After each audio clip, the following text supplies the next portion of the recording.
Joey De Leon, tunay na may-ari na ng Eat Bulaga. At Ann Curtis pasabog ang pagbabalik.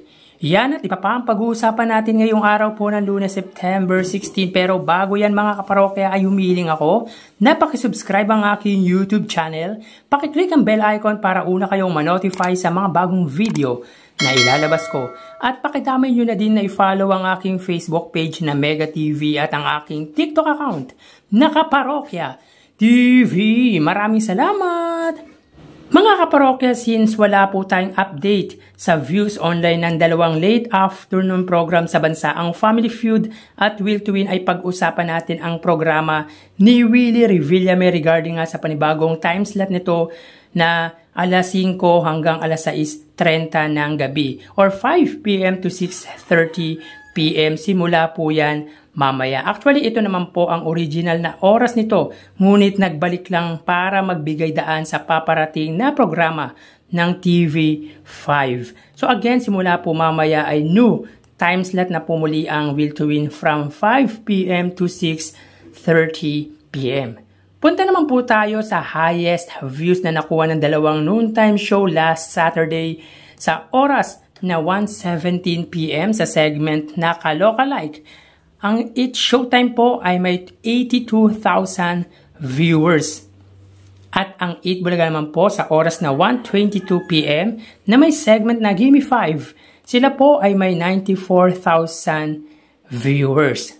So mga parokya, dito ay hindi po na-meet ng It's Showtime ang daily average views nito na 100,000 at ang Eat Bulaga naman po ay above average po na 70,000.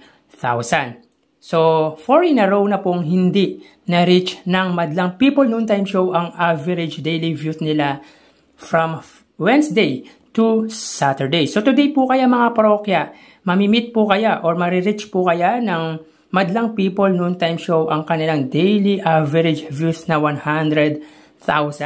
Or muli na naman po silang mabigo na makuha ito? So, malalaman po natin bukas ang update regarding sa highest views ng dalawang noontime show. Samantala nitong Sabado nga ay muling nagbalik ang tinaguriang Diyosa ng Madlang People Noontime Show na si Ann Curtis. At pasabog din ang entrada nito mga kaparokya dahil akala ng iba or akala ng nakararami ay kalokalike lang ni Ann Curtis ang lumabas sa entablado ng It's Showtime. Ngunit ito ay walang iba kundi ang controversial host na si Ann Curtis.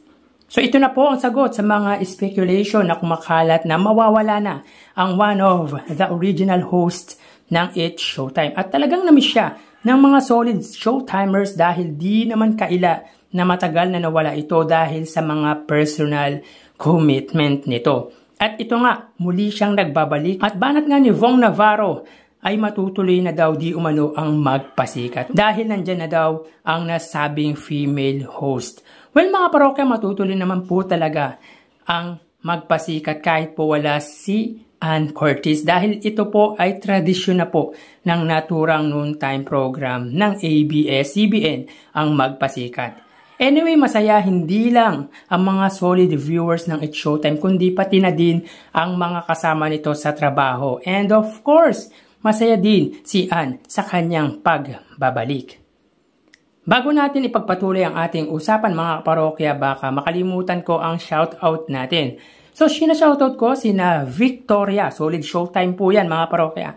Kutro on Letter, Froilan Esguera, Ashley Gray, Ninja Jack Monster, Derek Pelapil, Fernando Publico, Miss Heidi Gutierrez, at si Princess na nagtatanggol sa mga nagbabash sa akin. Nababasa ko po lahat ng comment nyo mga kaparokya. Kaya maraming salamat po mga kaparokya at sobrang na-appreciate ko po kayo.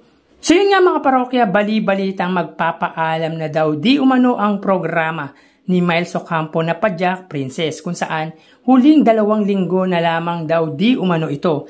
So malungkot po ito para sa mga solid viewers ng nasabing serye dahil matagal din nilang nakasama si Miles sa umaga bago po ito mag-Eat Bulaga. Bad news ito dahil syempre mawawalan ng trabaho ang mga kasama nito dahil si Miles ay regular sa Eat Bulaga. Ang good news naman po dito mga parokya ay araw-araw na muli siyang makikita sa Eat Bulaga dahil minsan wala po siya dahil nga sa taping nito sa serye.